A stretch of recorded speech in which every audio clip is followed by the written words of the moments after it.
She walked into the courtroom like a shadow, with a purpose quiet, steady, and sharper than the silence around her. No badge on her chest, no title to announce her rank. Just a black coat, a leather satchel, and a stare that didn't blink. The walls were old, but the corruption inside them was older. He laughed when he saw her, smirked like he'd won before the hearing ever began, called her the help before she'd even spoken. But by the end of that day, his badge was gone, the judge had vanished, and the system they built together was standing trial. She wasn't a witness, she wasn't a victim. She was the one holding the match. Where are you watching from, and what time is it where you are? Let's begin. It began on a gray morning, the kind where even the courthouse windows seemed reluctant to let in light, as if they too understood the weight of what was about to unfold. The air inside the courtroom was thick with that quiet tension, familiar to anyone who's ever waited for justice in a room where justice rarely lives. Fluorescent lights buzzed overhead like distant insects, casting a sterile glow over worn benches, faded legal pads, and the impassive faces of men who'd sat in judgment far too long to still believe in truth. Naomi R. Carter, wrapped in a charcoal trench coat and carrying a leather briefcase, moved with a kind of practiced invisibility through the security line. Her presence neither grand nor meek, just deliberate, composed, and absolutely unreadable. She took a seat near the back in the left corner of the gallery, her posture straight, her hands resting gently on her knees, her gaze moving slowly around the room. Nobody looked at her twice. That was the plan. She didn't speak, didn't shift in her seat, didn't draw attention. There was a man on trial, Officer Mitch Kincaid, a white cop with 17 years on the force, and a history of complaints that had never once seen the light of court. And across the aisle, a young black man sat with his lawyer eyes, downcast the collar of his shirt, trembling slightly with every breath. Naomi's eyes lingered on him for a moment, not with pity, but with something older, deeper recognition. The bailiff called the room to order, and as people stood, sat, and shuffled their papers, Naomi didn't move. Her breath was slow, controlled. She had walked into many rooms like this before, but never under these exact terms. She wasn't here as a judge, she wasn't here as a lawyer, and as far as anyone else knew, she wasn't anyone worth noting at all. And that was exactly the point. She had come not to speak, but to watch, at least for now. She had been inserted into the witness list just 2 days earlier under a sealed designation, a formality approved quietly by a U.S. attorney 2 counties away, who owed her a favor. The paperwork said she'd witnessed the incident at a bus stop. The truth was more complicated. When Mitch Kincaid entered the courtroom, flanked by 2 attorneys, and grinning like the verdict had already been carved in marble, Naomi didn't blink. But her heart tightened in that slow, hard way that doesn't show on the surface. He didn't see her, not really, just another face in a sea of faces, until she was called. Witness number 4, the court clerk said, reading from the list without looking up. Naomi stood quietly, stepped into the aisle, and walked forward. That's when it happened. Mitch leaned back in his chair, arms draped across the rail, like a man holding court in his own kingdom, and smirked. "Well, damn," he said just loud enough for the jurors to hear someone let the help sit in the wrong section. There were chuckles, soft ones, nervous ones. One of the court officers tilted his head and smiled with half his mouth. Another leaned in and whispered, "She better know where the mop closet is." Naomi kept walking each step, steady her heels, tapping gently on the tile, the sound swallowed by silence and half-held laughter. Mitch wasn't finished. "Hope she brought her green card," he muttered toward the prosecution's table. "Though, let's be honest, they usually don't need one." Naomi didn't stop. She didn't respond. She simply sat when she reached her chair, crossed her ankles beneath her, folded her hands, and looked straight ahead. The judge didn't intervene. The bailiff didn't flinch. The prosecution looked down at their notes. And for a long moment the courtroom simply settled like nothing out of the ordinary had happened. But inside her something was already shifting. Not anger, no, she had walked through too much fire in her life for that. It was focus. Cold, quiet, measured. She wasn't here to be provoked. She was here to finish what had been building for over a year. It was then that she felt it, the weight of every pair of eyes in that room that didn't look at her, and the ones that did, but only with amusement or disdain. It didn't hurt. It clarified. She had come to witness a system at work, and within 10 seconds, It had shown her everything she needed to see. She thought about the folder in her briefcase, the recordings on the encrypted drive tucked beneath her coat, the testimony compiled over months of field interviews and sealed interviews with victims who hadn't dared step foot in a courtroom. She thought about the boy in the orange hoodie on trial, barely 21, who had once tried to hand a bus driver his transfer ticket and ended up with his face pressed to the pavement by the man now sitting smug and relaxed under fluorescent lights.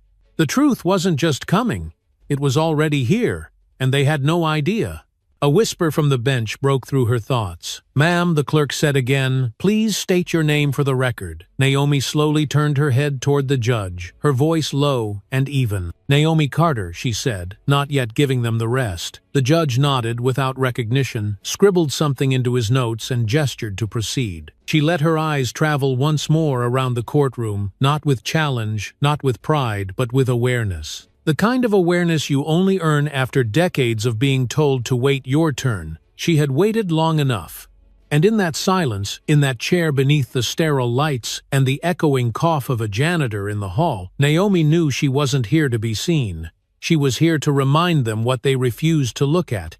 And when the moment came, when the real truth was called forward, she wouldn't need to raise her voice. They would hear her just fine. Naomi Carter had learned long ago that the truth didn't always walk through the front door. It waited in the quiet corners, in sealed files, and behind the smiles of men who'd memorized the language of authority without ever having to answer to it. That's why when she stepped into the courtroom pretending to be just another witness, she wasn't playing a role. She was setting the stage. This wasn't improvisation, and it wasn't luck. It was precision. Months of planning, years of experience, and a deep understanding of how power behaves when it thinks no one important is watching. She wasn't there because she had stumbled upon injustice. She was there because she had followed its scent, cataloged its patterns, and built a case designed not just to reveal but to dismantle. The operation had begun quietly under federal jurisdiction, with only a handful of trusted agents in the loop, people who knew how to move without noise, how to document without alerting the system they were investigating. Naomi had been recruited not as a symbol but as a tactician, someone who could walk into a room full of wolves and make them believe she was just another sheep. Her badge remained tucked inside a folder in a locked drawer at the field office, her name scrubbed from public directories, her movements timed and recorded down to the minute. For months, she had lived between the lines, speaking little, watching much, collecting whispers that others ignored.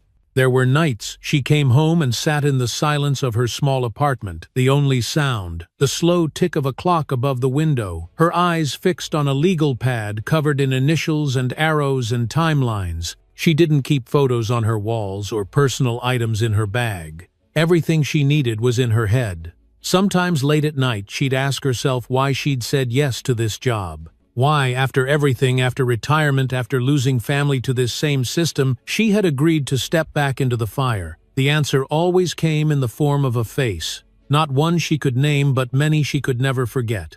A teenage boy's jaw bruised purple under the courthouse lights. A woman's hands shaking as she clutched a wrinkled summons. A father wiping sweat from his collar, hoping his accent wouldn't be used against him. They stayed with her, those ghosts, not as burdens but as fuel. "If not me," she whispered once out loud to no one, then who? The weight of the question didn't scare her anymore. What scared her was silence. What scared her was looking away. 2 weeks before the trial, Naomi met with Rosa, one of the lead agents in the operation, in the back of a diner, where the jukebox always played too loud and the waitress never asked questions. Rosa slid a manila envelope across the table, her expression unreadable. "Kincaid's clean on paper," she said, "but it's too clean. Internal reports are redacted. Body cam footage goes missing. Someone's scrubbing it before it hits review." Naomi didn't respond right away. She flipped open the folder, studied the photocopies, blurred timestamps, officer statements, signed in the same handwriting disciplinary memos marked inconclusive. She didn't blink, and the judge she asked quietly. Rosa sighed. "Drury's been on the bench 30 years. Never had a formal complaint stick. But the pattern's there, he favors. Officers ignores objections, suppresses motions without explanation." Naomi closed the folder, set it gently on the table, and sipped her coffee. "Then we have enough to move," she said. Rosa frowned. "We still need the trigger. something undeniable, something public. Naomi nodded slowly, then looked out the window where snow began to fall in soft spirals across the empty parking lot. "He'll give it to us," she murmured.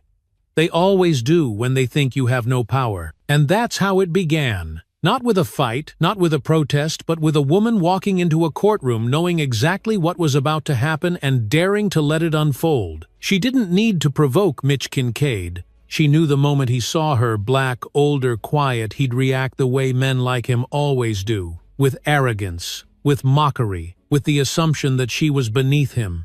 And in that assumption, he would reveal everything they needed. What most people don't understand about power is that it rarely breaks with a bang. It unravels thread by thread when someone pulls at the right corner with steady hands. Naomi was that someone. Her silence wasn't weakness, it was strategy. Her stillness wasn't hesitation, it was control. And when Mitch laughed in court when he leaned back and made his joke about green cards and cleaning supplies, he wasn't just mocking her. He was handing her the match she'd been waiting for. Back at the field office, while the courtroom recessed for lunch, Rosa played back the audio feed. The tape was crisp, the words unmistakable. "We got him," she said, into her headset. Naomi, still seated in the gallery, didn't smile. She didn't move. She simply crossed her legs the other way, tilted her chin slightly, and looked straight ahead. Because this wasn't the end, it was only the first crack in a wall built to last forever, and once it started falling, nothing would stop it. The operations room was tucked behind a reinforced door at the far end of the federal building where the walls were lined with whiteboards stained faintly with ghost markers, and the faint hum of air conditioning gave the whole place the sound of a slow, steady exhale. It didn't look like the kind of space where revolutions started, no high-tech glass panels, no sprawling monitors, but it was here in this quiet space of coffee-stained folders and half-worn carpet that Naomi Carter pulled open a drawer and laid bare the anatomy of a broken system. She stood at the center of the room, her coat draped over the back of a chair, sleeves rolled just past the elbow, the light above casting sharp shadows across her cheekbones as she flipped through documents that should never have existed.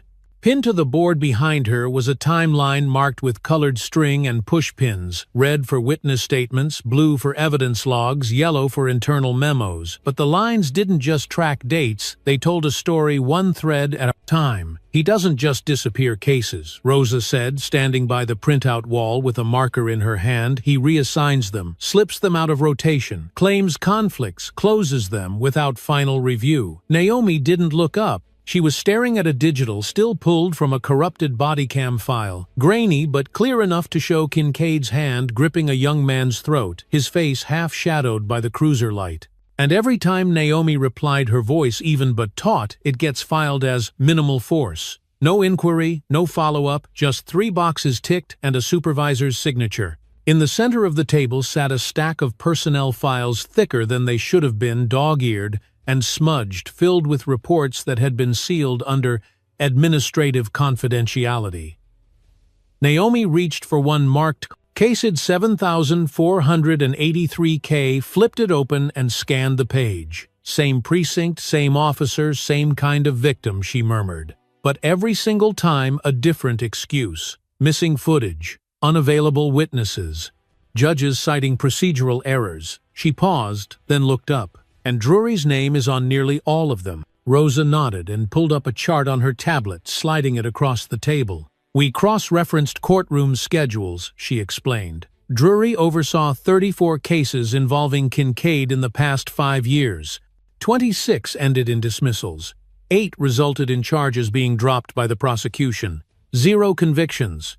Naomi stared at the data, her fingers resting lightly on the screen, but her mind was already running faster than her eyes. It wasn't just coincidence, it was choreography. Someone had spent years perfecting the rhythm of denial and disappearance, and now they were standing at the edge of being exposed. She sat down slowly, her back straight, her shoulders drawn with tension she didn't bother to hide anymore. "What about financials?" she asked. Another agent, Marcus, leaned forward, adjusting his glasses. "Drury receives quarterly deposits from a foundation tied to a private correctional contractor. It's buried under layers of charitable language, but the trail's there." Naomi's jaw clenched almost imperceptibly. Kickbacks for favorable rulings, Marcus hesitated. We can't say that yet.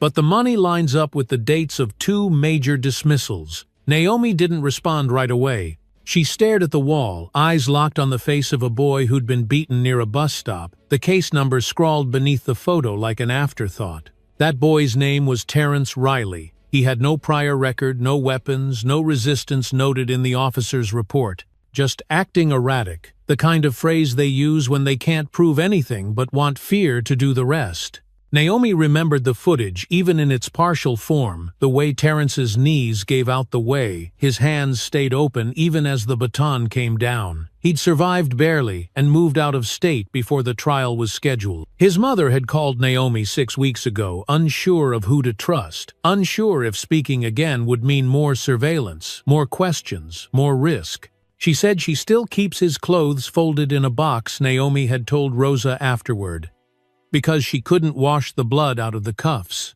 Those were the stories that didn't fit on the board, the ones you couldn't tag with string or color code in a spreadsheet. They were the weight behind the case. The reason this had to land, because what was being built here wasn't just a file, it was a mirror, a record of how a courthouse could look like justice and sound like justice and still rot quietly from the inside out. Naomi stood again, pacing slowly around the room, arms folded. "We're close," she said, mostly to herself, but loud enough for the team to hear. "He gave us the moment in that courtroom. Now we need to structure it. Build the case that will not just expose them, but indict them." Rosa stepped forward, hesitant. "There's a risk," she said. "If this leaks before the grand jury, they'll paint it as political, as revenge." Naomi turned toward her steady. "Then we don't leak. We execute. When it lands all at once." In that moment the room was silent, save for the low buzz of the overhead light and the faint clicking of Rosa's pen against her clipboard. Naomi felt the familiar tightness in her chest, part nerves, part clarity, the sense that something irreversible was approaching, that once they stepped past this point, there would be no unknowing what had been uncovered. And that was the hardest part. Not the exposure, not the backlash, but the knowledge that even when the truth comes out, not everyone will want to hear it. Still, she knew what had to be done. The threads were in her hand now, and she was ready to pull. Because some walls don't fall by force, they fall by design. One string at a time. There were things Naomi Carter didn't often speak about, not because she was afraid to, but because once said aloud, they had a way of reshaping the room. Memories had mass. They pressed against the ribs and altered how you breathed. And the one that never truly let go of her was the night her little brother was taken, lifted off a city sidewalk by a patrol officer who said he matched a description, though no description had ever been released. Naomi had only been 19, then already 2 semesters into pre-law, full of lectures about due process and Miranda rights. But none of that mattered the night she watched her mother sit motionless at the kitchen table, phone pressed to her ear, voice too quiet to be heard over the storm of sirens outside. His name was Jordan. He had been walking home from tutoring, a pocket dictionary in his back pocket, and a new set of headphones he'd saved up for with summer work at the library. Naomi remembered the way his voice cracked with excitement when he showed them to her, noise-canceling, he'd said proudly. Like the ones you see on courtroom reporters. She'd smiled, ruffled his hair, and told him he'd better make sure Mom didn't catch him spending money on anything other than books. But then came the call, the holding cell. The bruises he tried to laugh off with a weak smile. "It's nothing," he said. "It's fine." But it wasn't fine, and she knew it even then, even before the court date, before the public defender, who never looked him in the eye, before the judge, who never once acknowledged that Jordan had been a kid with no record, and an acceptance letter waiting for him on the kitchen counter. They said he reached for something, probably the headphones. They said the officer feared for his safety. They said it like a script, like something that had already been carved into a stone wall behind the bench. Jordan spent 14 months in juvenile detention. 14 months of missed classes, missed birthdays, missed nights where the 3 of them used to eat spaghetti in front of the television and argue about movie endings. When the charges were eventually dropped quietly without apology or explanation, it was too late. Something in him had hardened, or maybe something in all of them had. That memory lived in Naomi like a spine, invisible but structural. It held up everything she became. She didn't talk about it in interviews or during panel discussions on civil rights, and she never once used it in closing arguments. But it was there every time she stepped into a courtroom. It was there the first time she saw a cop smirk while a mother wept in the gallery. It was there in the silence between gavels and pleas where the law didn't fail so much as look the other way. Years later, when she earned her seat as a federal judge, Naomi sat alone in her chambers that first night, the only light coming from a desk lamp and the soft glow of a city that didn't know who she was. She held Jordan's old headphones in her lap. He'd left them behind when he moved away for good, and she ran her fingers over the frayed cord and cracked plastic. And for the first time in over a decade she cried, not loud, not long. Just enough to say she still remembered. Just enough to let herself feel what she'd buried beneath transcripts and verdicts. That's why when she saw the boy in the courtroom this time, the one across the aisle from Kincaid with his collar trembling and hands too still, she didn't see a stranger. She saw every young man who had ever been cornered by assumption and stripped of his innocence by a process that called itself justice but behaved more like ritual. She didn't need to read the officer's report to know what it would say. She'd memorized the language non-compliant furtive movements officer perceived a threat. And just like always, it would be written in a tone that asked no questions and demanded no proof. So Naomi made a choice, not in that moment, but long before, back when Rosa first handed her the case file, back when the initial complaint against Kincaid looked like 1,000 others. She chose to go in person. She chose not to send a surrogate or monitor the trial remotely. She chose to walk into that courtroom to sit with the people who never got to sit behind the bench to be seen, not for her credentials but for her skin, her silence, her stillness. Because only then could she know for sure, only then could she watch the lie reveal itself in real time. And it had. As predictably and casually as she feared it would. A man who didn't recognize power unless it wore a robe or a badge mocking her to her face because he thought she didn't matter. But she had never needed recognition. She only needed confirmation. That they were still who she suspected they were. That the machine was still humming in the same rhythm even after all these years. Now sitting alone later that evening, in her apartment with her shoes still by the door and her coat draped across the arm of the chair, Naomi stared out the window at the city, blinking in amber light. She thought of her brother, where he might be tonight, whether he knew what she was doing, whether he still wore headphones when he walked through unfamiliar neighborhoods.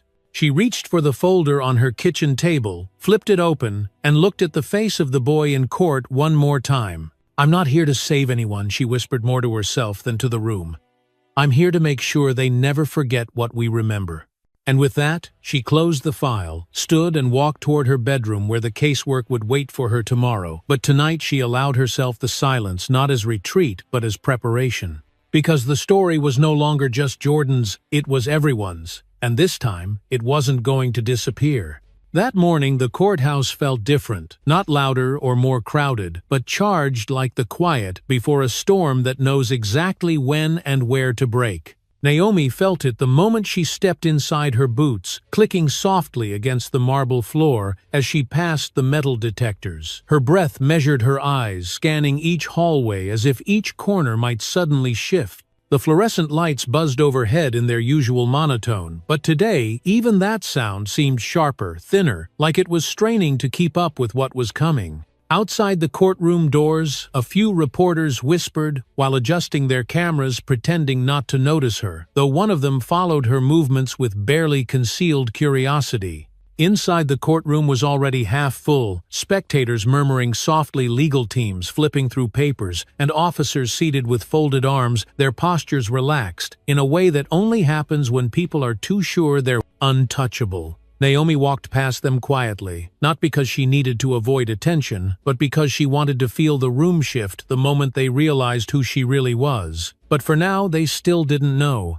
And that ignorance, that presumption, was the final piece she needed. She took her seat near the front, the same seat from the day before, hands folded neatly in her lap, face calm, unreadable. Officer Kincaid sat 3 rows over, leaning back again, with that same lazy smirk that had become his trademark in courtrooms like this one. He looked at her, then past her, then turned to whisper something to the officer beside him. Another chuckle, another joke passed between men who thought the rules would never find them. Naomi didn't react. She'd already memorized the rhythm of their arrogance.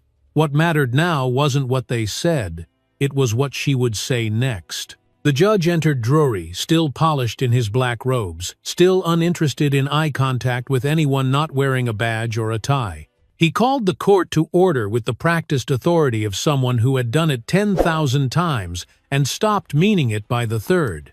"Let's proceed," he said dryly, already flipping through pages as if the outcome were inevitable. The prosecution stood their voice steady but slightly hesitant.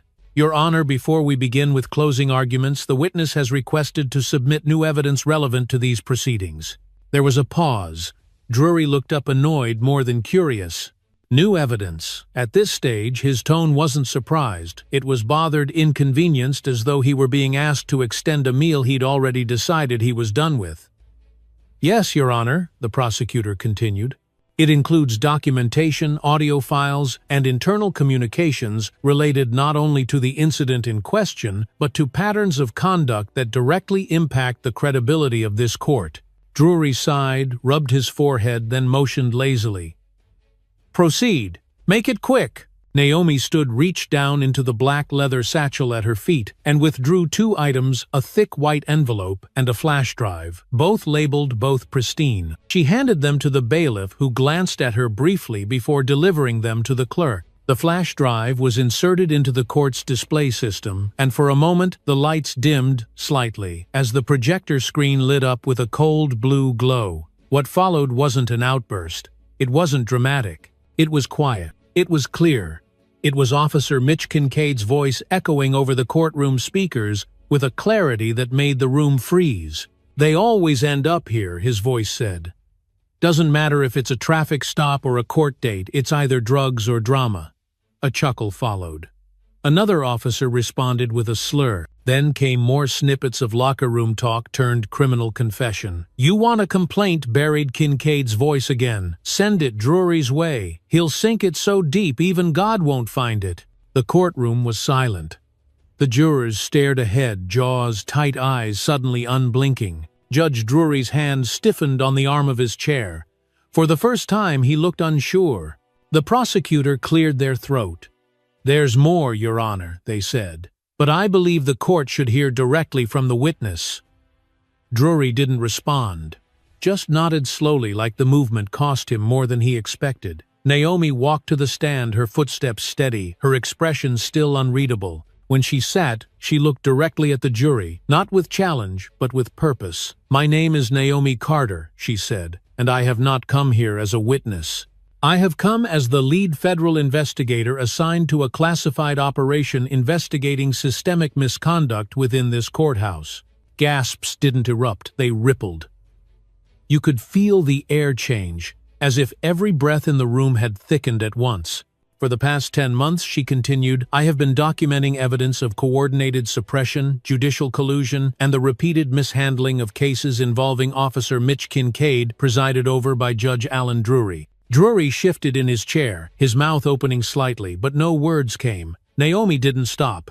This evidence was gathered in accordance with Department of Justice protocols. It includes internal emails, redacted disciplinary files, and audio recordings, like the one you just heard, captured through legal surveillance. She turned her gaze toward Kincaid, who now sat frozen, the color drained from his face.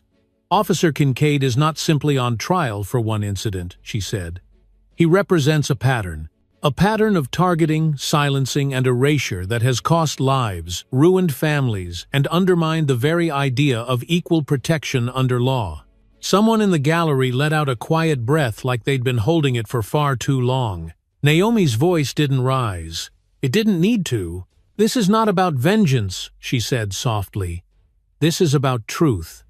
And truth once spoken does not belong to silence again." She looked out over the room one last time. Some stared in awe, some in shame, and others like Kincaid and Drury simply stared back at her with the faces of men who finally understood that the thing they thought could never happen was already happening. The reckoning had begun, and Naomi, standing not above them but among them, had just pulled the first lever. There was a kind of stillness in the courtroom that didn't come from quiet, but from something more immediate recognition, like everyone had been holding their breath for so long, they'd forgotten what it meant to exhale. Naomi Carter stood at the witness stand, not as a plaintiff, not as a bystander, but as a storm cloaked in calm, her voice steady, her hands still, her gaze fixed not on the people who believed they ran this courtroom, but on the ones who never thought they had a voice in it. For a few seconds after her final words, no one moved, as if motion itself might shatter whatever illusion of control still lingered in the air. Mitch Kincaid's jaw twitched his shoulders, rigid now not from pride but from panic that had no script. He looked at the judge for rescue, for denial, for dismissal, anything that might reset the room back to the safety of status quo. But Judge Drury wasn't looking at him. The judge, once so composed, so confidently disengaged, now stared blankly at the bench. In front of him, fingers curled over the wood, like he was trying to hold on to something already slipping through. Naomi watched them both carefully, not with triumph, but with the cold clarity of someone who had studied this moment frame by frame before ever stepping into it. The prosecutor cleared their throat, almost reluctant to break the silence. "Your Honor, given the evidence presented, we ask that these materials be entered into the official record and that the court allow the witness to continue under oath regarding the ongoing federal investigation." Drury blinked once then again before mumbling something that sounded like agreement, though his voice had lost its edge. "Proceed," he said, barely audible, and for the first time all morning he looked smaller than his robe. Naomi turned back toward the jury, her expression softening just enough to meet their eyes without demanding anything from them. "This isn't just about Officer Kincaid," she began again. "It's about a system that allowed him to exist like this, unchecked, unchallenged, and protected." Her voice didn't rise, but it didn't falter either. Every file that disappeared, every complaint that was dismissed, every body cam that malfunctioned, these weren't accidents. They were decisions. And decisions like those don't happen in the dark. They happen under lights, just like these, in rooms just like this, when people choose silence over accountability. In the back of the courtroom, someone shifted in their seat. A woman with graying hair and tired eyes clutched a manila envelope to her chest like it contained her whole life. She wasn't on the docket, she hadn't been called, but she was there, just like so many others, hoping quietly, desperately, that today might finally mean something. Naomi's eyes caught hers for half a second, and that was enough. Enough to remember why she'd chosen this path, why she had turned down offers for board seats and legal pundit jobs, and instead chosen to move through halls like these, gathering stories, collecting wounds, and carrying them forward until someone had to listen. Kincaid stood suddenly, his voice cutting through the silence like a jagged shard. "She's lying," he snapped. "This whole thing, it's a setup. She came in here to make a scene." His attorney reached for his arm, trying to pull him down, but he shook her off. "You don't get to rewrite my career because of one bad call," he barked, eyes now wide, with something between desperation and disbelief. "You think she's neutral. You think this wasn't personal from the start." Naomi didn't flinch. She looked at him the way one might look at a crumbling statue, familiar, expected, but irrelevant now. "You don't remember me," she said, her voice still low, still even. "But 4 years ago you testified in a case in Baltimore involving a boy accused of resisting arrest." She paused just long enough for the recognition to stir behind his confusion. "That boy was my cousin. He spent 14 months in juvenile detention before the case was thrown out for lack of evidence. You were never held accountable. Not then, but I remembered your face." The courtroom was silent again, this time with a weight so thick it seemed to press down from the ceiling. Naomi turned back to the jury. "This isn't revenge," she said. "This is what it looks like when truth catches up to power, when the room stops, pretending not to see." Her breath slowed slightly, not from nerves, but from the gravity of what she had just handed over. Not a story, but a mirror, and a choice about what they would do with it. Judge Drury shifted behind the bench, his voice breaking through the silence with a crack that betrayed his shaken control. "The court," he said, pausing to clear his throat, "acknowledges the testimony and evidence presented." He glanced toward Naomi, then back at the prosecutor. "We'll allow the submission and reconvene after review." But even as he said the words, it was clear something fundamental had already changed. The performance was over. The room had seen the stagehands behind the curtain. Naomi stepped down from the witness stand with the same deliberate grace she'd entered, with her steps unhurried, her posture unchanged. She passed by Kincaid without looking at him, without offering even a flicker of acknowledgement. That was the thing about truth. It didn't need to linger. It only needed to be heard. Behind her, murmurs began to rise. Not chaotic, not loud, but persistent, like a tide inching toward the shore after years of drought. The bailiff called for order, but there was no putting it back now. The shift had already taken root, not just in the courtroom, but in the minds of every person watching. Reporters at the back scribbled notes furiously, some already typing into phones, headlines forming before the verdict could even be considered.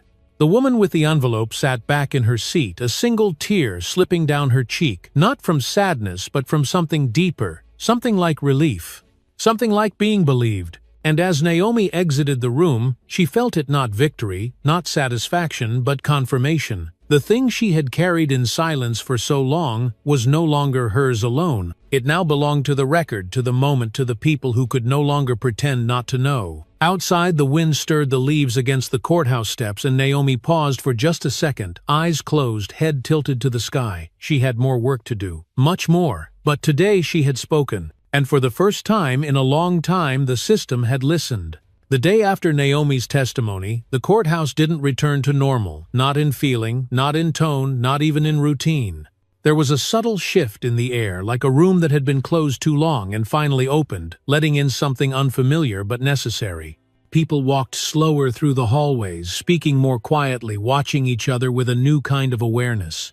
Even the coffee tasted different, burnt, bitter, unimportant. Something had cracked, and though the building stood unchanged on the outside, inside it was no longer the same place. The silence wasn't ordinary anymore. It was watchful. Naomi entered the federal building with her coat buttoned high, and her eyes focused forward, bypassing greetings, ignoring sidelong glances, and heading straight to the operations room where her team was already waiting. She moved with the calm of someone who had rehearsed this walk in her head 100 times but still felt the weight of every step now that it was real. Inside, the whiteboard had been updated, red string cut sharper lines. New names had been added. Others were circled in blue. And at the center, a printout of Judge Drury's signature, now evidence of something that couldn't be buried.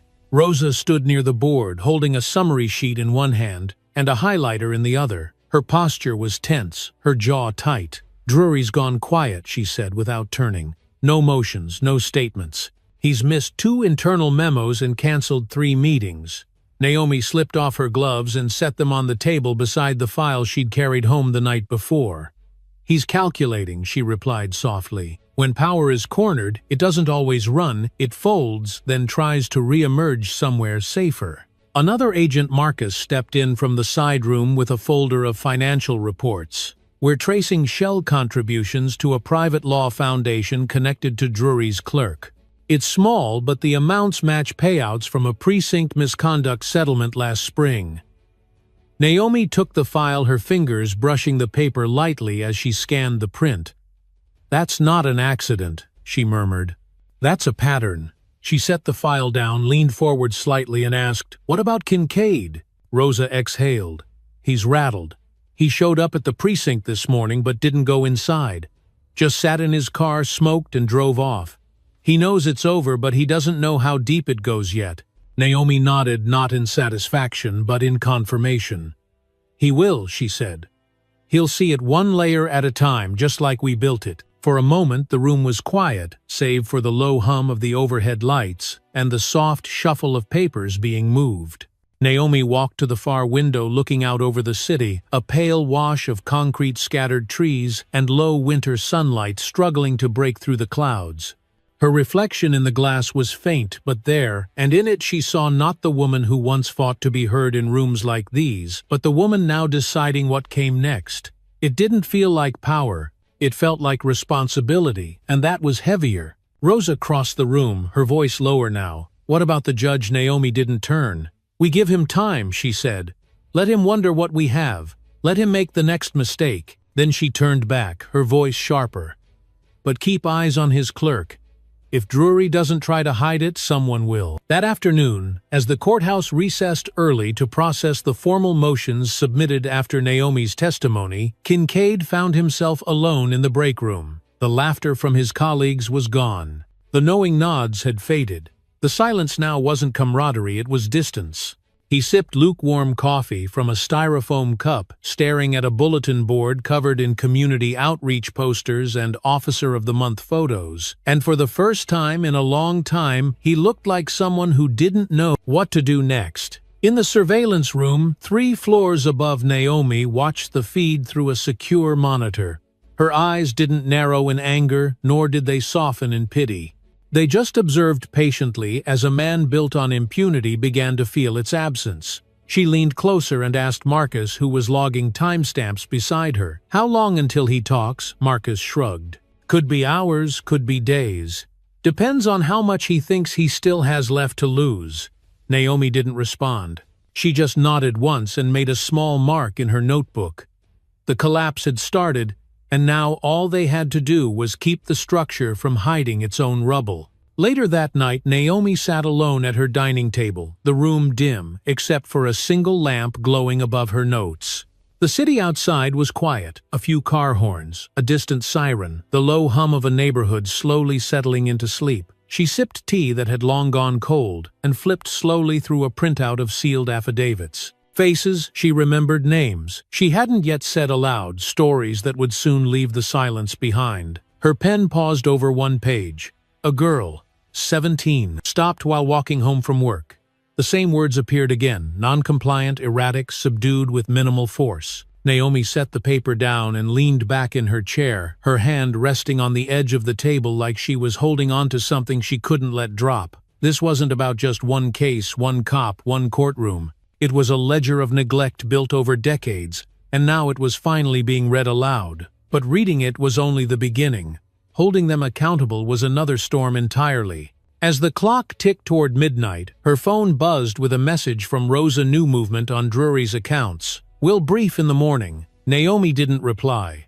Instead, she closed the folder, turned off the light, and sat in the darkness for a moment longer, breathing in the quiet, not as rest but as readiness. The unraveling had begun, and she was ready to follow it all the way to the end. By the time the sun rose the next morning, the city looked the same, but for Naomi Carter, everything had shifted beneath the surface. She walked into the federal building just after 7, the streets still damp from a quiet overnight rain, her reflection trailing beside her in the streaked glass of empty storefronts, her thoughts already 3 steps ahead.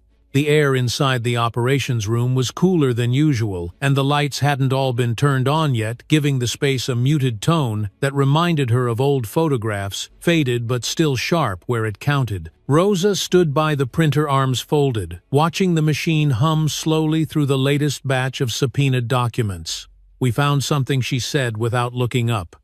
"And it's bigger than we thought." Naomi set her bag down, her coat still buttoned. "How far up?" she asked quietly. Rosa turned, handed her the top page, and exhaled. "Langston's name is on the authorization for the sealed transfer. He signed off on the budget line that funded the contract suppressions 5 months ago." Naomi didn't speak. She just stared at the page, her thumb pressing gently against the edge like she could hold it still long enough for her mind to catch up. She had suspected for weeks that this went beyond Drury and Kincaid, but now there it was in black and white, the state attorney general's name tangled in the same web she had spent months unraveling. The sound in the room seemed to change, like someone had turned the volume down on everything except the tension. Marcus walked in a moment later, coffee in hand, a folder tucked under his arm. "He's too careful," he said as he dropped the folder on the table. "Everything about Langston screams clean, progressive, reform-minded, press-friendly. But this is personal. He didn't just authorize those budgets, he rewrote the channels so no one would know where the money was going."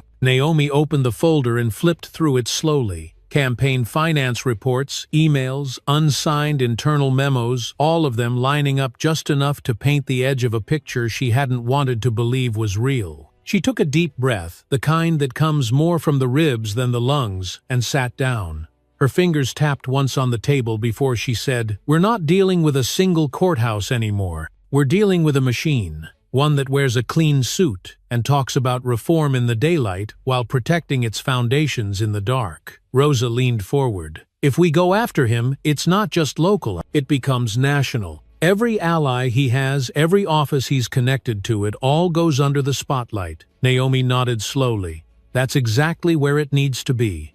There was a long silence, the kind that doesn't just fill a room but defines it. Naomi knew what came next. Not legally. Legally they were covered, but publicly, strategically, ethically, this was a storm that couldn't be navigated with case law alone. This was politics. And politics didn't care about truth, it cared about perception, about timing, about narrative. How much can we prove before he starts pulling strings, she asked. Marcus rubbed his jaw. We've got enough for probable cause, but it's still circumstantial. Until someone talks or we catch something recorded, he can spin it. Naomi looked at Rosa. Any movement from internal sources, Rosa hesitated. There's one. Someone on his staff reached out anonymously last week. Said they had concerns, didn't leave a name. Naomi nodded. Start there, she said. Use our secure line. No pressure, just ask what they've seen. Let them know we're listening. Then she stood, her body suddenly heavy, not with exhaustion but with clarity. Because this was what the truth looked like, at scale. It didn't come clean and wrapped in bows. It came layered in power, wrapped in nice suits and campaign slogans, waiting for someone brave enough to peel it all back. And Naomi, even with everything that weighed on her shoulders, knew she wasn't alone. Her team was ready, the evidence was growing, and now the last layer had revealed itself. That afternoon, Naomi walked the long corridor toward a closed-door meeting with the DOJ liaison, her steps quiet but firm. The walls around her felt narrower than usual, the hum of the overhead lights a little louder, the air sharp with that metallic scent of cold steel and long decisions. When she entered the room, the liaison looked up from a folder already open to a page she hadn't yet seen. You know what this means, he said, without preamble. If we move forward with Langston, you'll be the face of it. He'll come after your name, your past, your judgment. Naomi sat down across from him and folded her hands on the table. He can try, she said evenly, but I'm not here to protect my name. I'm here to protect the people who never had one in rooms like these. The liaison studied her for a moment, then nodded. We'll need to prepare. Press briefings. Backup documentation. Chain of custody for every file. Naomi gave a small smile, tired but steady. We've been preparing, he just doesn't know it yet.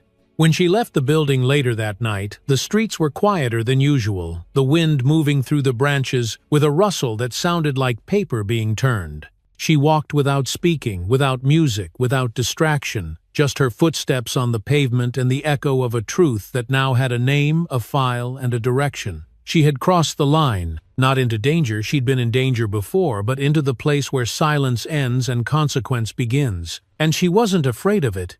She was ready. By the end of that week, the air around Naomi Carter had changed. It didn't scream, didn't crack, didn't shatter, but it pressed in tighter, like weather shifting before a storm that hadn't yet announced itself. There were no more assumptions of anonymity, no more time to slip through hallways unnoticed or carry folders in silence. The leak hadn't come from their side, but the reaction had. Langston's office launched a public statement questioning the credibility of the investigation, suggesting politically motivated interference, and demanding an external review of Naomi's conduct. The headlines didn't say her name directly at first, but she knew that would only last a day, maybe two. Inside the federal building, the tension was no longer quiet, it was concentrated. Every phone call felt heavier, every shared glance between agents carried more weight. Rosa handed her a folder marked Media Response, but didn't say a word as she set it on Naomi's desk. Naomi didn't open it immediately. She just sat back in her chair, her arms crossed, her gaze steady out the window at a sky that had gone flat and gray. It started, she said finally, and Rosa nodded. They're coming after you, she replied. Not just your work, your name, your motives, your past. Later that afternoon, the anonymous threats began to arrive first. A string of voicemails filled with static and heavy breathing, then emails marked by vague warnings about consequences and betrayal. One simply read, "You should have stayed retired." Naomi didn't flinch. She deleted them, logged them, moved on. Fear wasn't new. It was just louder now. But it wasn't the threats that pressed hardest, it was the strategy behind them. The subtle weaving of narrative meant to confuse, to cast doubt, not on the evidence but on the one holding it. A whisper campaign built on half-truths and personal shadows, designed to make the public hesitate just long enough for the old system to regroup. And Naomi, sitting at her desk long after the others had gone home, knew exactly what that pause could cost. Justice only moved when someone kept their hand on the wheel. She wasn't about to let go. That night, Rosa returned to her office eyes wide, holding a printed document with shaking fingers. "They're filing for your removal from the case," she said, citing conflict of interest, your cousin's case from Baltimore. Naomi closed her eyes for a moment, then reopened them slowly, her voice calm. "They're reaching," she said, "and they're scared." Rosa sat across from her, the paper still clutched in her hands. "They know they're losing control. This is how they fight back, with paper cuts and procedural mud." Naomi leaned forward, her hands flat on the desk. "Then we let them cut. But we don't bleed for show. We bleed for meaning." Her voice didn't waver, though. Her breath came just a little deeper now, her chest rising with the weight of what was coming. She had known from the first step that this wouldn't end clean, that once they threatened the foundation, the walls would try to fall back in on them. She walked home that evening under a sky that had opened just enough to let the cold in the sidewalks wet beneath streetlights that blinked in tired rhythm. Passing cars sent ripples through puddles, and her reflection followed her in broken waves. She didn't wear headphones. She didn't call anyone. She just walked steady, the wind brushing against her collar, her thoughts circling but never spiraling. It was in these moments alone outside the frame that she recalibrated. Fear would not decide her direction. It never had. Back in her apartment, she poured a glass of water, set it beside her on the table, and opened the file she hadn't dared touch since the Baltimore days. Jordan's case. 4 pages. 4 pages that cost her brother a year and a half of his youth and reshaped everything Naomi would become. She flipped to the last one, reread the language that had buried his future in bureaucratic vagueness, and set it down gently. "They think that's the end of the story," she whispered. But it was just the beginning. Just after midnight, her phone buzzed again. It was Rosa. "He wants to meet," she said. "Langston sent a request through official channels. Neutral ground. He's calling it a conversation." Naomi closed her eyes. The sound of a game being played behind mirrored glass was nothing new to her. "Where?" she asked. Rosa hesitated. "Restaurant. Private room. Downtown. Tomorrow." Naomi paused, then nodded slowly. "Tell them I'll come." When she hung up, the room was silent again. The weight of what waited in that room wasn't just political, it was personal, existential. She had climbed too many stairs built on bones to pretend this was just another step in a long career. This wasn't career, this was conscience, and she had already chosen her side. Before she went to bed, Naomi walked to the window, the city sprawling dim beneath her lights, scattered like breath held in 1,000 lungs. She placed her palm against the glass and said quietly, "You only get one chance to not flinch." Then she turned away because the fight wasn't at the window anymore, it was inside, and she was ready for it. The restaurant was tucked behind a brick facade on a quiet street downtown, the kind of place meant to feel invisible to anyone not specifically looking for it. Naomi arrived 5 minutes early, her coat buttoned high, her breath steady, and her eyes already scanning the sidewalk, the windows, the faces of passing strangers for anything out of place. Inside, the lights were dim, the air warm with the scent of aged leather and slow-cooked food, the kind that fills expensive rooms with an illusion of comfort. A hostess greeted her by name without asking, then led her to a private dining room in the back where the curtains were already drawn, and the sound of the city felt like something muffled behind glass. Victor Langston was seated at the far end of the table, framed by shadows, his tailored suit a shade darker than his smile. He stood as she entered, extended his hand with the ease of a man who had offered peace in dozens of rooms just like this one. Naomi took her seat without touching his hand, resting her folder on the edge of the table, her fingers still, her eyes calm but unflinching. "I appreciate you agreeing to meet," he said, his voice smooth, measured with that same polished cadence that had made him a favorite on podiums and press junkets. Naomi tilted her head slightly. "You didn't give me much choice." Langston chuckled softly, the kind of laugh designed to disarm, to charm, to erase the edge from a blade already drawn. "I think we both know you're not a woman easily pushed," he replied, "which is why I'm hoping we can find a path forward, one that doesn't end in destruction." Naomi said nothing at first. She studied him, the small twitch in his jaw, the subtle way his eyes kept drifting toward her folder as if it held a fire he hadn't yet figured out how to contain. "You mean a path where I step back quietly," she said, "so you can preserve the structure, repaint the walls, and tell the public the leak's been sealed." Langston's smile faded just a fraction, enough for the real man to begin showing beneath the performance. "I'm offering you a way to keep your legacy intact," he said. "You walk away, no scandal, no trials. We'll even credit your investigation publicly, call it the catalyst for a new statewide integrity initiative. You'd lead it, full control. Your name on the masthead." Naomi leaned forward, her hands still folded, her voice low. "You think I did all this for a title?" The air between them thickened the silence, now carrying something heavier, disrespect cloaked as strategy. Langston shifted in his seat. "I'm saying you've made your point. You shook the system. But if you keep going, this turns into a collapse. You take me down, you take others with me. Some good people, some innocent." Naomi's eyes narrowed slightly, not in anger but in precision. "You're not afraid of collapse," she said. "You're afraid people will finally see what was built on the other side of your podium." Langston exhaled slowly. "You're walking into fire, Naomi. The kind that doesn't stop at politics. You think the people cheering you now will still be there when the smoke settles?" She didn't answer right away. She looked past him for a moment at the darkened window, where her own reflection hovered like a ghost just beyond the glass. Then she looked back. "I'm not doing this for cheers, and I'm not afraid of fire.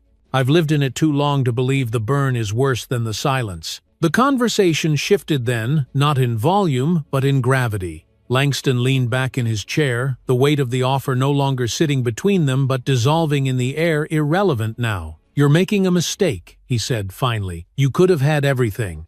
Naomi stood slowly, her movements deliberate, controlled. "I don't want everything," she said. "I want the truth to mean something again." She turned to leave her coat, brushing the back of the chair, her folder still under her arm, unopened but unforgotten. Behind her, Langston's voice followed, not loud, not desperate, but edged with disbelief. "You really think you can tear this down and still survive it?" Naomi paused at the door, looked over her shoulder with a gaze so level it seemed to stop time for half a breath. "I don't intend to survive it," she said. "I intend to rebuild it." Outside, the wind had picked up sharp against her face as she stepped into the night, the sound of distant sirens weaving through the silence like a warning or a promise. She didn't hurry. She walked with the same rhythm she had always known, deliberate, even steady. This wasn't about headlines anymore. It wasn't about courtrooms or cameras. It was about who held the pen when the story ended and who had the courage to rewrite the final page. Back in her apartment, the night hung quiet around her like a waiting breath. She poured herself a glass of water, stood by the window, and watched the city move beneath her, still unaware, yet poised on the edge of something that could not be undone. She could feel it now, not fear, but certainty. A threshold crossed, a line drawn not in sand but in stone, and once crossed there was no turning back. She sipped the water slowly, the taste of resolve sharp on her tongue, and said to the empty room, "They think this is the end, but it's just the hinge." Then she set the glass down, turned off the light, and let the dark settle around her, not as a threat but as a space where new truths were about to begin. 3 days after Naomi walked out of that restaurant, the city no longer hummed with its usual rhythm. It buzzed with something sharper, tighter, like a wire pulled too far, ready to snap. News anchors spoke her name. With hesitant authority, legal analysts debated her strategy in tense, clipped segments, and across courthouse steps, protesters raised signs with words that echoed her own testimony. But for Naomi, none of it felt triumphant. The recognition didn't land as praise. It landed like a responsibility being handed back to her over and over, every time someone said, "We're counting on you." Inside the federal building, the atmosphere had shifted again, not panicked, not chaotic, but purposeful, like a body adjusting to a wound it now had to protect. Rosa met Naomi in the elevator early that morning, her shoulders stiff, a file clutched to her chest with both hands. "They're reopening 5 of Drury's past cases," she said, voice low, eyes scanning the corner of the ceiling out of habit. "And Kincaid's trying to negotiate a deal. He's asking for immunity in exchange for everything he knows about Langston's back channels." Naomi said nothing at first. The elevator doors slid open, and she walked forward, the sound of her heels tapping out a rhythm that felt older than the building itself. When they reached the operations room, she finally spoke. "He doesn't get immunity for being afraid now.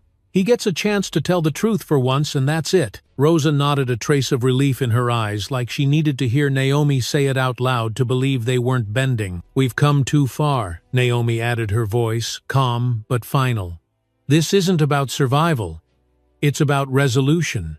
Later that afternoon, Naomi sat in a small conference room, one wall lined with black and white photographs of the city's earliest courtrooms. Men in robes, gavel in hand, all of them white, all of them unsmiling. She stared at one of the frames while the DOJ liaison briefed her on the upcoming grand jury procedures. His voice was clear but distant, like background music, in a scene where something more important was happening inside the silence.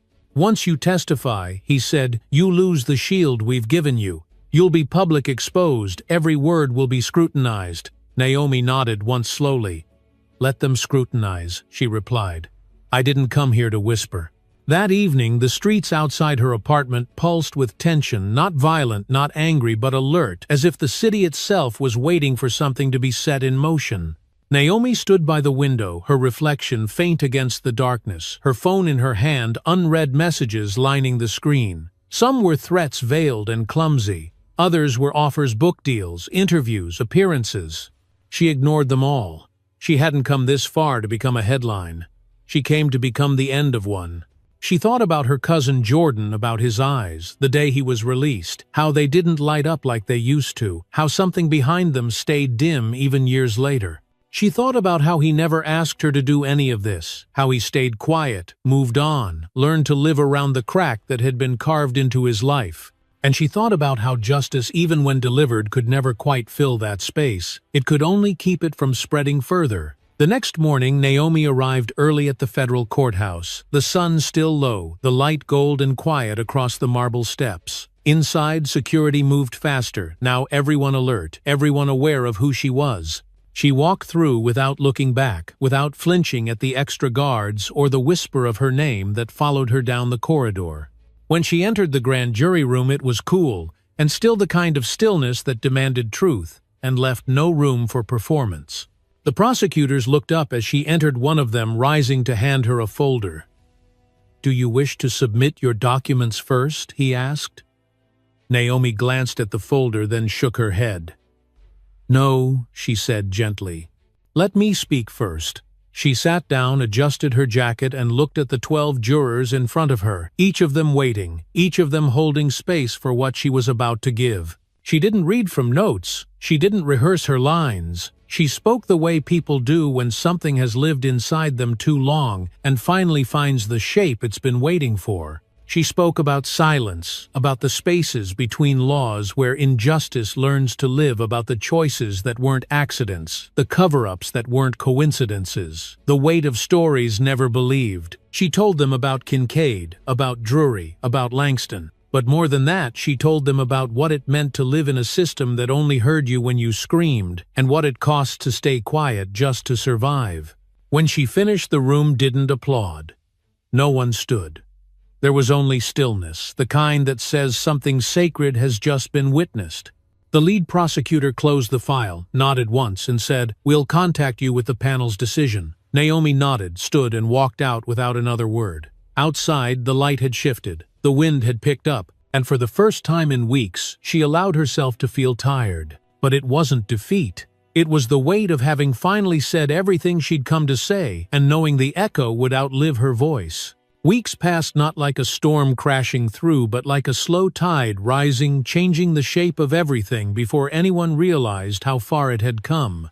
Inside the courthouse, the walls hadn't moved, but the silence that once protected power now held something different: accountability. Naomi Carter walked those same hallways again, not with the anonymity of before, but with the quiet gravity of someone who had seen the machine from the inside and lived to name every one of its gears. The staff nodded now, not just out of courtesy, but from recognition, a deeper kind of respect that had nothing to do with fear and everything to do with truth. Marcus Dale pled guilty in federal court to multiple counts of obstruction of justice, falsifying evidence, and civil rights violations. His sentencing hearing was short, efficient, brutal in its finality. He didn't look at Naomi as he was escorted out, but she watched him until the courtroom doors closed behind his shackled frame.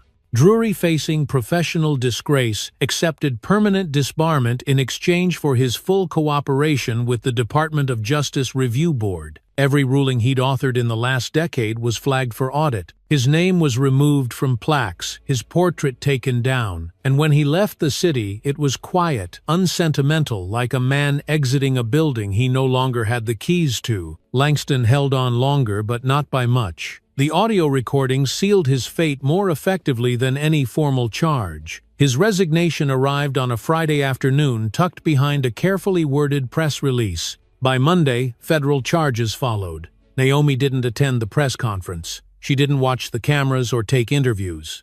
She stayed where the work was, on the ground in motion, helping build something to fill the hollow left behind. A new office was opened not in the marble towers downtown, but in a modest building on the city's south side. Naomi helped design it herself: soft blue walls, wide windows, and a front desk that greeted people with a sign that read, "We hear you." It wasn't just symbolic, it was a promise. Her title was small, intentionally understated, but her presence loomed large in the rooms where change finally felt like something you could hold in your hands. Her days were long, but full. Mothers who'd lost sons came to tell their stories. Young attorneys seeking guidance asked to sit with her old officers, who'd once been afraid to speak, now brought forward documents they had kept buried in drawers for years. She listened more than she spoke. She shook every hand, remembered every name, and wrote every single file by hand before passing it along to her team. One afternoon, as she prepared to leave, the receptionist handed her a plain white envelope, no return address, just her name written neatly in blue ink. Inside was a single sheet of paper folded in thirds. On it were 7 words: "You gave me my voice back. Thank you." She didn't recognize the handwriting, and that didn't matter. She held the note in her hand for a long time, standing in the doorway of her office as the sun poured in behind her. It wasn't closure, but it was peace. The kind that isn't gifted but earned. In the evenings, she still walked the city alone, sometimes coat buttoned up, shoes clicking against the sidewalk, the sounds of buses and distant traffic settling into the rhythm of her thoughts. She'd look at the courthouse steps from across the street now, mostly empty, and think about how many years those stairs had meant silence. Now they meant something else. They meant possibility. People sometimes asked her if it had all been worth it. If the threats, the isolation, the sacrifices had really made a difference. Naomi never gave them easy answers. She just said, "Ask me again in 10 years. Ask me when no one else is afraid to speak first." Back in her apartment, the folders were finally gone from the dining table. The walls were bare again, save for one framed photo of her and her cousin Jordan taken before everything cracked open. He still called sometimes. Not often.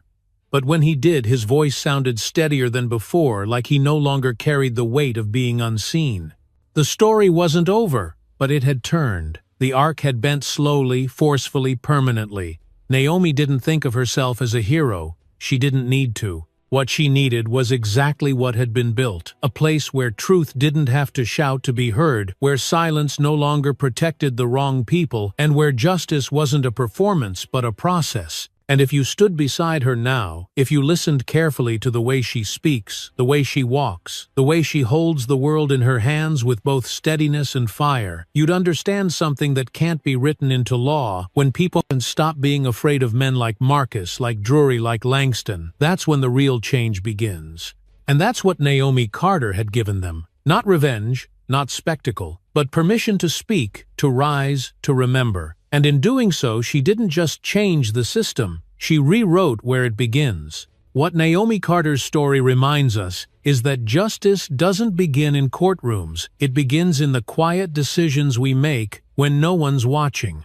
It begins when someone refuses to look away, when someone chooses truth over comfort, and when silence is no longer an option. This story isn't just about exposing corruption, it's about the courage it takes to confront power, with patience, with evidence, and with dignity. And more importantly, it's a reminder that no one is ever truly invisible, that even those overlooked, dismissed, or underestimated can change the entire course of a system that believed itself untouchable. For those of you watching, especially our elders, our wisdom keepers, let this story be a spark. Let it remind you that it's never too late to ask questions, to speak up, to guide the next generation towards something better. Because the world still needs steady hands and brave voices to hold the line between what is and what should be.